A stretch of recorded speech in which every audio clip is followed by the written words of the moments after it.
I used to go bowling quite often with my friends when I was young. I'm talking like 12, 13. There was a bowling alley down the block from my friends and I, and so we go there on weekends. The bowling alley has been closed for years. But when it was open, it was super cheap and affordable, perfect for a bunch of young teenagers who didn't have money of their own. This one weekend I went with my friends Jacob, Josh, and Mikey to the bowling alley. We always went at night, who was likely around 8 p.m. The bowling alley was always crowded on the weekends, and sometimes we'd see familiar faces. There was this older man who would sometimes be there alone bowling on the adult side of the bowling alley where alcohol was served. We always played on the non-alcoholic side. How we took notice to that man was because he'd sometimes just weirdly walk down the entire bowling alley passing every lane watching people bowling, and we noticed him end up back at his lane all by himself. We nicknamed him Creep or Bob after maybe the third time seeing him. Tonight there was a lane open next to us. And guess who out of nowhere sat next to us? Bob, or whatever his real name was, but I'll keep referring to him as Bob. He was setting up a game on the lane next to us by himself. And it wasn't long until he started trying to talk to us. He started making comments on our forum and every so often interrupting our conversations to tell us weird things like how long he's been coming here. Then eventually he said something really weird that he watches us play every weekend from across the bowling alley, and he decided to come over and introduce himself tonight. He played it off like he was trying to be some kind of bowling teacher to us. But really, it was just annoying and most of all uncomfortable. At one point entered our lane as I was up to ball, and he grabbed my wrist with his hands to position me into an allegedly better form. I never gave him permission to touch me, nor did I ask for his guidance. We were only like 13, though none of us stood up and said you'll get lost or something like that. I could just feel the unease amongst my friends. Every moment of that man touching me I felt more and more disgusted. We cut our night at the bowling alley short because of him. We used the money that we would have used on more games on getting pizza instead at a pizza place further out the block. When we came out, Jacob and Mikey went their own ways since they lived on a different block. Josh and I walked back down the other way in the direction of our houses. As we did, the sound of a car engine starting made us turn around. We noticed an old SUV like a Ford Explorer banging a three-point turn. We both imagined the possibility of it being Creeper Bob. The SUV started slowly telling us as we walked down the street. So we picked up our pace, then the SUV pulled up right alongside us and the window rolled down. It was in fact the man from the bowling alley. He said out the window that he could offer us a ride home. We said no thanks. He replied, "It's not safe for a couple of kids to be walking around late at night." We weren't even really that young. We were young teenagers, not little kids. And it was crazy that he thought we were young enough to trick into getting into a car. When we made it clear we weren't getting it, and he pulled to the side of the road and parked his car, Josh and I decided to start jogging home. When we reached the intersection where we'd split off, we said bye and I continued jogging home. By the time I made it back, I was out of breath running after eating pizzas. Not a good idea. My dad was already asleep because he worked weekends. My mom was out with her girlfriends most likely, and the same was probably the case with my sister. So I wasn't supposed to ring the bell because my dad didn't want to be woken up. I went round back to get the key we had for the back door, which was hidden in the shed. When he got out from the shed, I thought I heard something, and I should have listened to my God. I went to the back door to unlock it, and as I opened the door, I heard the sound of someone running up behind me. Before I could fully turn around, someone pushed me inside the house, covering my mouth and wrapping their arm around my neck. I wasn't able to see who it was because I couldn't turn my head. I scratched and clawed at the man's hand until I could move my mouth just enough out of the grip of his hand and scream, "Dad." I may have only been 13, but I was able to put up enough of a fight to get him to lose his grip a few times, allowing me to scream. This undoubtedly scared him off as he finally let go for good and ran outside. I didn't look back. I ran up the half flight of stairs to the main floor and yelled for my dad. My dad came rushing out of his room, and after telling him what just happened, he checked the backyard and all around the property and then came back inside. I told him about the man from the bowling alley, how we nicknamed him Creeper Bob, how we followed Joshna in his SUV, after admitting to stalking us at the bowling alley. My dad filed a police report and tried getting the bowling alley to release the video surveillance from that night, but they refused. I was never allowed to go back there after my mom found out about this. Not that I'd ever want to. The crazy thing is technically I can't say with 100% certainty that the man who came in behind me in revenue was the man from the bowling alley. But realistically, how slim are the chances that it wasn't him? When I was a teenager, my close group of friends were, I guess what you'd call it, delinquents. We liked causing trouble, breaking rules, and messing around in places we didn't belong. I grew up in a suburb in northern New Jersey, so I guess you could say we were just spoiled kids with nothing better to do. Looking back, the way we passed the time was a little silly, but there's nothing I can do about that now. Anyway, one of the things we really liked to do was to go exploring in the late hours of the night. Usually we explored abandoned buildings, but not always. We actually got banned from our middle school after jumping through an open window, but that's a story for another time. This particular night, we were planning on executing a riskier task. There were 5 of us: me, Ship, Jason, Rowan, and Anish. Rowan had a tendency to bounce around from job to job, which was kind of a running joke in our squad. He'd lose jobs as quickly as you'd get them, usually for the dumbest reasons you can imagine. He had just picked up a gig as an attendant at a bowling alley a few towns over from us. I'm sure you could see where this is going. He had been entrusted the key to close up the place the night before. Anish was a minister of persuasion, and he somehow convinced Rowan to let us explore the bowling alley at like 3 a.m. I'm telling you, Anish could convince someone to give them their kidney. That's how persistent he was. I haven't heard from him in a while. I think he might actually be in jail right now.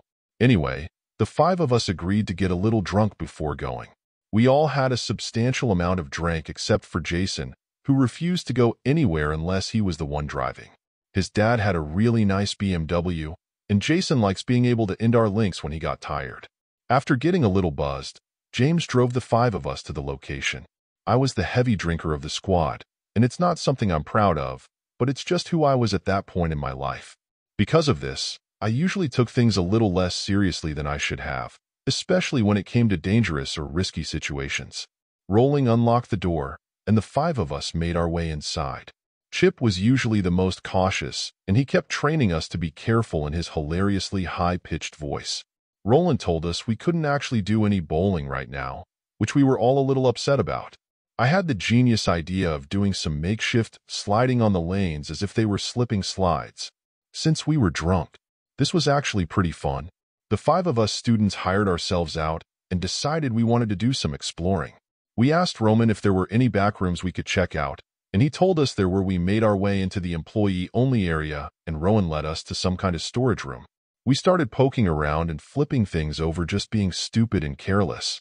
We figured Growing was going to get fired anyways, so we weren't too concerned with messing things up. As we started getting bored, we heard a deafening bump from below us. The 5 of us froze, staring at each other. Jason, the only sober one in the group, asked if the police had a basement row, and looked just as shocked as we were, and told that he had no prior knowledge of a potential basement. Anish grinned, eager to continue exploring. Chips seemed really nervous, telling us that we were probably going to end up getting Rolling fired. We were whispering now, arguing whether we wanted to go look for this hypothetical basement. Just then Jason lifted the edge of a rug nestled in the corner, revealing a hatch. We were shocked. The atmosphere in the room instantly shifted with the realization that the situation was now serious. Even if we had found the way into the basement, the sound we heard was still unexplained. I don't think any of us really wanted to go down there, but Jason made the first move in his classic level-headed style. He flung the latch open and stared down at the old rusted ladder leading into the darkness. "Screw this," whispered Ship, motioning for us to leave. Jason ignored him and went for the stairs. He pulled out his phone and shined the flashlight into the blackness. Without another word, he descended into the abyss. I could tell Rohan, Anish, and Ship were a little scared. Understandably, I still had a lot of liquid confidence, so I decided I'd go next. Anish followed behind me in row and brought up the rear. Ship refused to come down with us. The 4 of us pulled out our phone flashlights and began to explore. We were in the basement that had been hidden for some reason. It was filled with dust and cardboard boxes stacked up to the ceiling. There was nothing else down there, or at least that's what we originally thought. Anish noticed the door in the corner, and we walked over to it. Jason put his hand on the handle, but a split second before he was going to open it, we heard a distinctive bump come from the other side, which sounded identical to the one we heard earlier.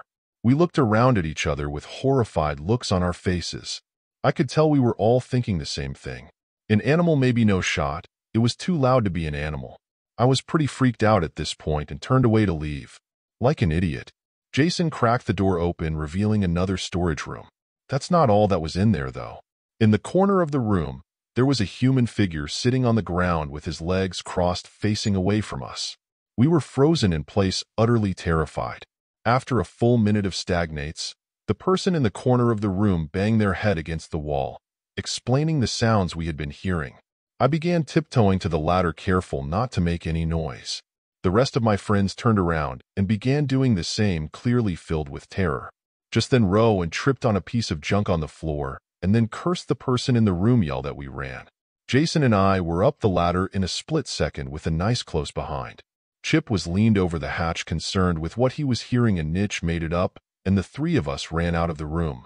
We heard Roman scream, "Get off me," but Anais and Jason were too terrified to turn back.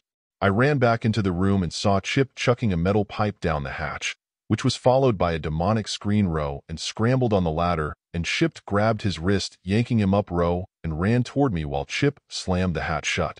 The five of us sprinted out of the bowling alley, and Roland hastily locked the door with trembling hands. Jason drove us back with a blank look on his face. We listened as Rowan described what happened after the rest of us made it up the ladder. Apparently, whoever had been in the basement jumped on Rowan's back, clawing at him. Chip came to his rescue and nailed Rowan's attacker in the head with that pipe, causing the lunatic to fall backward. Rowan said he only saw the guy's face for a split second.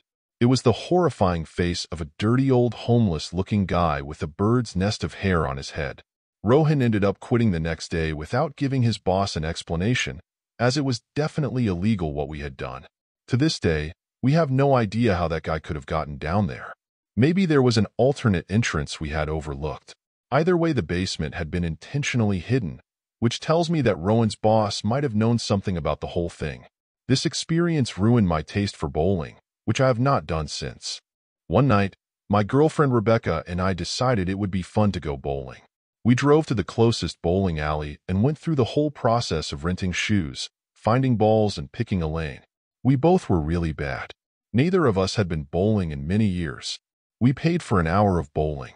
Rebecca wasn't really enjoying it too much because she kept getting gutter balls. I was doing better than her, but not by much, so I wasn't really able to help her out much. And then to make matters even worse, Rebecca's ex-boyfriend arrived with his group of friends, and they started bowling a few lanes down from us. Rebecca looked away, refusing to even look in that direction, whispering at me that we need to leave now. We packed it up early and left. She went to the car and waited while I returned the shoes. I think her ex spotted me while I was at the front counter, and I looked away. I didn't tell Rebecca this, though. We went home and agreed to play Wii bowling instead and have some wine. That sounded much more fun. Anyway, when we got home, the first thing I did was turn on the Wii and open a bottle of wine. The bowling alley trip was a failure, but I didn't want Rebecca to be unhappy. We played Wii bowling for like half an hour with music on in the background and drinking wine. It turned out to be much more fun than the bowling alley until the current song that was playing ended, and we heard something come from upstairs in that brief moment of silence. Rebecca and I looked at each other, telling me she heard it too. I turned off the music for good, but now there was just silence.